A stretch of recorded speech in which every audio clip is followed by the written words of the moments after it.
प्रणाम मित्रों, मैं हूं विकास सक्सेना। सामाजिक एवं राजनीतिक घटनाओं के विश्लेषण की यूट्यूब चैनल चैतन्य में आपका स्वागत है। आप देख रहे हैं विकास की बात। 3 महीने हो चुके हैं, लेकिन मणिपुर में जो हिंसा सुलगी थी वो अभी तक थमने का नाम नहीं ले रही है।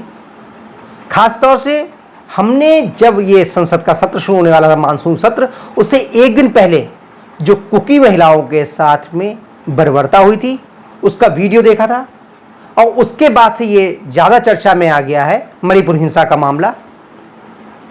तमाम विपक्षी दल केवल मणिपुर हिंसा की वजह से ही उस पर चर्चा कराने की मांग को लेकर, और ख़ासतौर से प्रधानमंत्री नरेंद्र मोदी जी के बयान की मांग को लेकर संसद चलने नहीं दे रहे हैं। अब कल यानी कि शनिवार को मैतेई समाज के 3 लोग, एक पिता पुत्र और एक अन्य लोग, उनकी हत्या मणिपुर के एक कुकी उग्रवादी समूह ने कर दी है।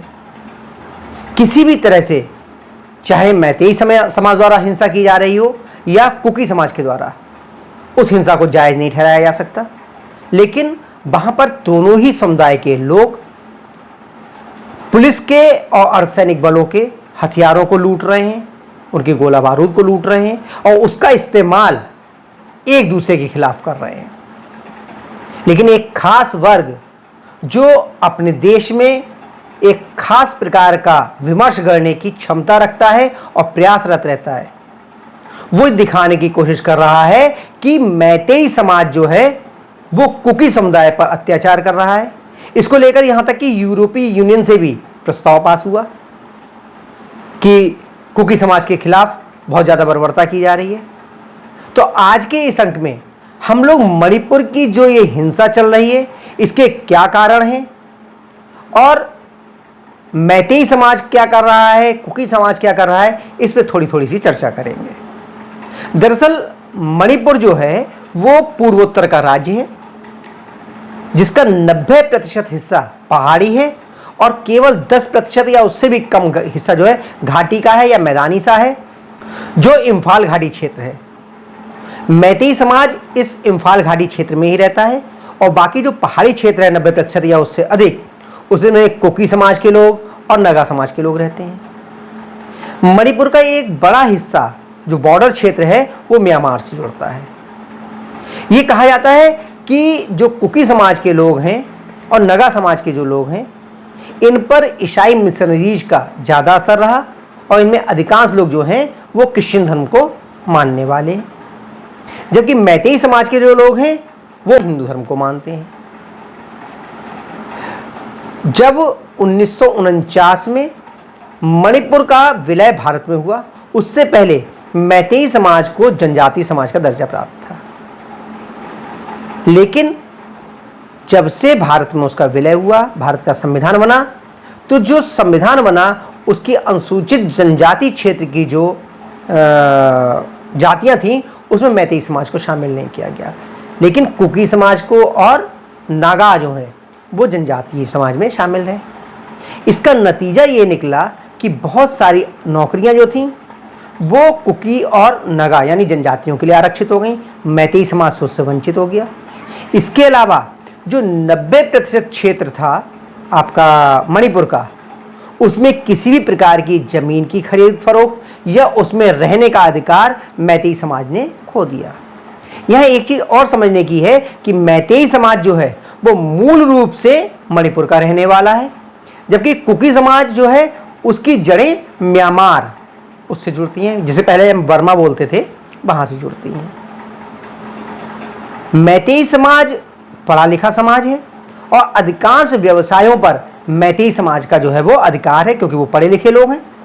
कुकी समाज के लोग और नगा समाज के लोग अपेक्षाकृत कम पढ़े लिखे हैं, वो पारंपरिक व्यवसाय करते हैं, बल्कि ये कहा जाए पारंपरिक व्यवसाय भी नहीं, उनका मुख्य व्यवसाय जो है वो अफीम की खेती है।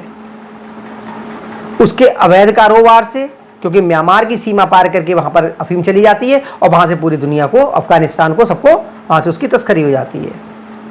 हेरोइन का और अफीम का सबसे बड़ा कारोबार उनका यही है।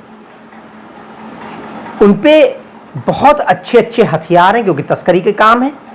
तमाम उग्रवादी समूह इन कुकी समाज के लोगों को और नगा समाज के लोगों को भड़काते हैं ताकि वो एक अलग कुछ हिस्सा बांग्लादेश का लेके, कुछ म्यांमार का लेके, कुछ थाईलैंड का लेके और कुछ मणिपुर का मिला करके एक अलग देश को बना सकें।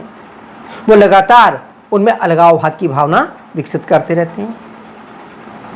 लेकिन 2017 के बाद जब से वहां पर भाजपा की सरकार बनी, एन वीरेन सिंह मुख्यमंत्री बने भाजपा के, उसके बाद से हालात बदलने लगे। यहां पे एक और चीज राजनीतिक समझ लीजिए आप कि मणिपुर में कुल 60 सीटें हैं विधानसभा की, जिसमें से 40 सीटें जो हैं वो मैतेई समाज के पास हैं और 20 सीटें जो हैं वो अन्य लोगों के पास हैं। वर्तमान में जो मुख्यमंत्री हैं मणिपुर के एन वीरेन सिंह, वो भी मैतेई समाज से ही आते हैं। तो जब वीरेन सिंह की सरकार बनी, भाजपा की सरकार बनी, उन्होंने अलगाववादी जो शक्तियां थी उन पर सख्ती करना शुरू की और जो अफीम की खेती होती थी उस पर शिकंजा कसना शुरू किया। उन्होंने कहा अवैध कारोबार किसी भी प्रकार का और ये ड्रग्स का जो है वो कारोबार नहीं करने दिया जाएगा। बाकायदा ड्रोन से मैपिंग करवाई गई कि कहां कहां पर इसकी अफीम की खेती हो रही है। तो भाजपा सरकार बनने के बाद जैसे जैसे अफीम की खेती पर सख्ती होना शुरू हुई, वहां पर रहने वाले कुकी समुदाय के लोगों में और नगा समुदाय के लोगों में असंतोष बढ़ने लगा। भाजपा की सरकार ने जो वहां पर एक नोटिफिकेशन जारी किया और उसने कहा कि चुराचंदपुर क्षेत्र जो है उसमें 38 गांव ऐसे हैं जिसमें अवैध प्रवासी जो म्यांमार से आए, बांग्लादेश से आए, उन्होंने अपनी बस्तियां बना ली हैं और इन बस्तियों को तत्काल खाली कर दिया जाए। अफीम की जो अवैध खेती थी उसे सरकार ने खत्म कराना शुरू कर दिया। इससे लगातार आक्रोश बढ़ रहा था। इसके अलावा सरकार जो है national register for citizenship NRC उसकी भी तैयारी शुरू कर दी। तो इससे तमाम अवैध रूप से जो लोग भारत में रह रहे थे उनमें खलबली मच गई। वो बहुत नाराज थे, उनका धंधा छिन रहा था। जो अवैध कारोबार किया करते थे, वो अफीम की तस्करी किया करते थे, कारोबार किया जाता वो छिन रहा था। दूसरा, उनके लिए भारत से निकालने की जो वो है तैयारी हो रही थी। वनवासी क्षेत्रों में, पहाड़ी क्षेत्रों पर सरकार ने सख्ती करना शुरू कर दी थी। इसी दौरान मैतेई समाज जो लंबे समय से ये मांग कर रहा था कि उसे जनजातीय समाज का दर्जा फिर से बहाल किया जाए जो 1949 से पहले उसके पास था। आप समझ लीजिए कि सन 1949 से पहले मैतेई समाज को जनजातीय समाज माना जाता था। भारत में विलय के बाद जब भारत का संविधान बना तो उसको उससे बाहर निकाल दिया गया, उस सूची से बाहर निकाल दिया गया। इस वजह से लगभग 64% आबादी वाला मैतेई समाज केवल मणिपुर की 10% से भी कम भूमि का हकदार रह गया और 90% भूमि पर उन लोगों का अधिकार हो गया जिनकी आबादी 35% से भी कम थी। तो जो मैतेई समाज लगातार ये मांग कर रहा था कि उसके लिए जनजाति समाज का दर्जा दिया जाए। इसी साल 14 अप्रैल को मणिपुर उच्च न्यायालय ने एक फैसला दिया कि राज्य सरकार केंद्र सरकार से ये सिफारिश करे कि मैतेई समाज को जनजातीय समाज में शामिल कर लिया जाए, उसे जनजातीय दर्जा बहाल कर दिया जाए। इसके बाद जो वर्तमान में जो हिंसा चल रही है वो यहीं से जो जहां से शुरुआत हुई, कारण मैंने आपको बता दिया। अफीम की खेती को नष्ट करने की जो कोशिश की गई, चुराचंदपुर क्षेत्र में जो लगभग 38 गांवों में अवैध रूप से बस्तियां बना ली थी अवैध घुसपैठियों ने, उसको जो नष्ट करने का काम एन वीरेन सिंह की भाजपा सरकार कर रही थी, उसके करने की वजह से उनमें आक्रोश था। एनआरसी लागू करने की जो तैयारी की जा रही थी उसकी वजह से आक्रोश था। लेकिन जैसे ही मैतेई समाज के लिए जनजातीय समाज में शामिल करने का फैसला मणिपुर हाई कोर्ट की तरफ से आया, इसके खिलाफ वहाँ पर एक संगठन है all tribal students union of Manipur ATSUM, उसने आदिवासी एकजुटता मोर्चा निकालने की घोषणा की 3 मई को। उन्होंने 3 मई को ये मोर्चा निकाला और ये मोर्चा जो था अपने प्रदर्शन के दौरान अराजक हो गया और उसने मैतेई समाज की बस्तियों पर हमला कर दिया, जिसमें बहुत सारे लोगों की चोटें आई। हो सकता है कुछ लोग मरे हों, इसकी कोई स्पष्ट अभी जानकारी नहीं है क्योंकि वहाँ से कोई भी खबरें स्पष्ट रूप से निकल के नहीं आ पा रही हैं। आरोप मैतेई समाज के लोगों का यह है कि उसमें कई लोगों की मौत भी हो गई और महिलाओं से अभद्रता भी हुई। इसके बाद मैतेई समाज ने जब प्रतिरोध किया तो उनकी तरफ से हमले शुरू हो गए। चूँकि मैतेई समाज संख्या में भी अधिक है, ताकत में भी ज़्यादा है और धन संपत्ति के मामले में भी वो उनसे ताकतवर है। उन्होंने जब जवाब में हमले किए, उसी लिए जो 4 मई में एक वीडियो बनाया गया था, वो फिर जो आपका मानसून सत्र जो था संसद का, उससे ठीक एक दिन पहले बहुप्रसारित यानी वायरल हुआ था, वो वीडियो बना था, वो घटना हुई और मैती समाज की तरफ से भी हिंसा शुरू हो गई। अब दोनों ही गुट एक दूसरे के खून के प्यासे हैं और मार रहे हैं। तो ये बात आपकी समझ में आ गई होगी कि हिंसा 3 मई को क्यों शुरू हुई। क्योंकि all tribal student union of Manipur, उसने जो आदिवासी एकजुटता मोर्चा निकाला था, वो हिंसक हो गया था। उसके बाद में ये हिंसा शुरू हुई। जवाब में मैती समाज ने भी हिंसा करना शुरू कर दी। लेकिन यहां पर एक दो चीजें और समझने की है। तमाम जो एक वर्ग विशेष जिसकी मैं बात कर रहा हूं, उनकी अगर बातों को सुनेंगे तो ऐसा लग रहा है कि सारी की सारी हिंसा मैती समाज के द्वारा की जा रही है। वो उन 26 से ज्यादा उग्रवादी संगठनों की बात नहीं कर रहे हैं जो कुकी समाज को भड़काते हैं, नगा समाज को भड़काते हैं और बाकायदा सशस्त्र विद्रोह कर रहे हैं, जिन क्षेत्रों में भारतीय अर्धसैनिक बलों और कई बार तो सेना के लिए भी बड़ा मुश्किल खड़ी कर देते हैं वो लोग। उन लोगों का जो है इस समय सीधा सीधा संघर्ष हो रहा है मैती समाज से। लेकिन राम पुनियानी जैसे लोग क्या कह रहे हैं, वो ये बताने की कोशिश कर रहे हैं कि साहब कुकी समाज के लोगों के लिए ये कहा जा रहा है कि वो बाहरी हैं, मैती समाज के लोग इनको बाहरी कहते हैं, किराएदार कहते हैं, वो तो सैकड़ों साल से यहाँ रह रहे हैं, जबकि मैती समाज के लोग खुद उत्तर भारत से उधर गए हैं। वो ये साबित करने की कोशिश कर रहे हैं कि अगर कुकी समाज के लोग सैकड़ों साल पहले आए थे तो मैती समाज के लोग भी बाहर से ही मणिपुर में आके बसे थे। इस तरह के ये लोग विमर्श करने की कोशिश करते हैं ताकि एक विमर्श के सापेक्ष दूसरा विमर्श खड़ा किया जा सके। वो मणिपुर के मूल निवासी मैतेइयों को भी बाहरी बताने की कोशिश कर रहे हैं। एक बड़ा वर्ग है वो ये भी साबित करने की कोशिश कर रहा है कि जो मणिपुर में हिंसा हो रही है वो भाजपा की प्रदेश सरकार एन बीरेन सिंह वाली और केंद्र सरकार के निकम्मेपन की वजह से। मैं निकम्मापन वर्ड इसलिए इस्तेमाल कर रहा हूं क्योंकि यही शब्द का इस्तेमाल तमाम बुद्धिजीवी पत्रकार इस्तेमाल कर रहे हैं कि भाजपा सरकारों के निकम्मेपन की वजह से मणिपुर की हिंसा नहीं रुक रही है। सच्चाई ये है कि ड्रग्स के कारोबार के खिलाफ जो सक्रियता दिखाई एन बीरेन सिंह की सरकार ने और केंद्र सरकार ने उसका साथ दिया, उसकी वजह से जो उबाल था कुकी समुदाय में, जो उबाल था उन अवैध कारोबार करने वालों में अफीम का और दूसरी ड्रग्स का, इसके अलावा जो एनआरसी लागू करने की योजना बनाई जा रही थी ताकि अवैध घुसपैठियों को देश से बाहर निकाला जा सके और देश के संसाधनों पर भारत के नागरिकों को पुनः अधिकार प्राप्त हो सके और देश के नागरिक उनका समुचित उपयोग कर सकें, उसकी वजह से थी।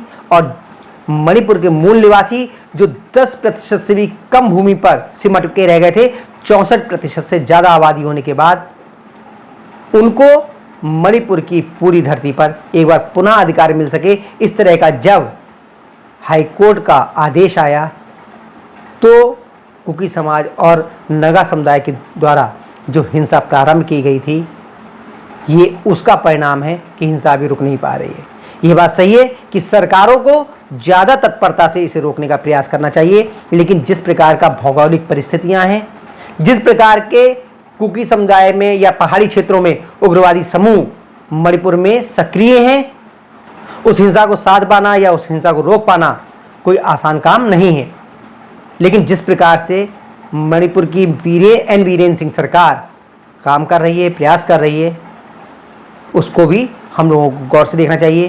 केवल इन तथाकथित बुद्धिजीवियों, मैं तथाकथित वर्ड जानबूझकर इस्तेमाल कर रहा हूं, जो एक खास प्रकार का नैरेटिव बनाने की कोशिश कर रहे हैं, उन बुद्धिजीवियों की बातों में और उन्हें बरगलाने में नहीं आना चाहिए। तमाम विपक्षी दल ये बातें बहुत अच्छे से जानते हैं कि अगर संसद में मणिपुर के मुद्दे पर बहस होगी तो उन तमाम विषयों पर बात होगी कि मैतेई समाज को उसके अधिकार से वंचित क्यों किया गया, अफीम की खेती को आखिर क्यों इतना विकसित, पुष्पित, पल्लवित होने दिया गया, किस प्रकार से दर्जनों की संख्या में उग्रवादी समूह मणिपुर के पहाड़ी क्षेत्रों में विकसित हुए, वो अपना धंधा चलाते रहे, किस प्रकार से दर्जनों गांवों में मणिपुर में अवैध बस्तियां बन गईं, अवैध प्रवासियों की, बांग्लादेशी घुसपैठियों की, बर्मा यानी कि म्यांमार के घुसपैठियों की। इन सब बातों पर चर्चा होगी। शायद इसी से बचने के लिए विपक्षी दल कभी नियमों का हवाला दे रहे हैं और कभी प्रधानमंत्री के बयान की बात कर रहे हैं, लेकिन वो मणिपुर हिंसा के मामले पर चर्चा करने को तैयार नहीं है। यहां तक कि राज्यसभा में जब चर्चा शुरू हुई तो उसके बाद भी वो नियमों का हवाला देते हुए कि 267 में होगी या 176 नियम के तहत होगी, इसका हवाला दे करके वो बायकॉट करके चले गए। उनकी इच्छा या मंशा बहस करने की नहीं है, बल्कि सरकार को, केंद्र सरकार को और एन बीरेन सिंह की सरकार को निकम्मा साबित करने की उनकी इच्छा है। लेकिन ये स्पष्ट हो गया होगा मेरे ख्याल से आपको कि जो कुछ भी मणिपुर में हो रहा है वो सरकार के निकम्मेपन की वजह से नहीं हो रहा है, बल्कि सरकार की सक्रियता की वजह से हो रहा है। जिस प्रकार से उन्होंने ड्रग के कारोबार पर रोक लगाई है, अवैध घुसपैठियों पर रोक लगाने की कोशिश की है। तो आज के अंक में बस इतना ही। अगले अंक में हम लोग फिर मिलेंगे, तब तक के लिए अनुमति दीजिए। आपसे अनुरोध है कि अगर आपको ये वीडियो पसंद आया हो तो इसे लाइक कीजिए, शेयर कीजिए, और हाँ, अगर आप इस चैनल पर नए हैं तो आपसे ये भी अनुरोध है कि इस चैनल को सब्सक्राइब करने के बाद नोटिफिकेशन का बेल आइकन जरूर दबाइए। धन्यवाद, प्रणाम।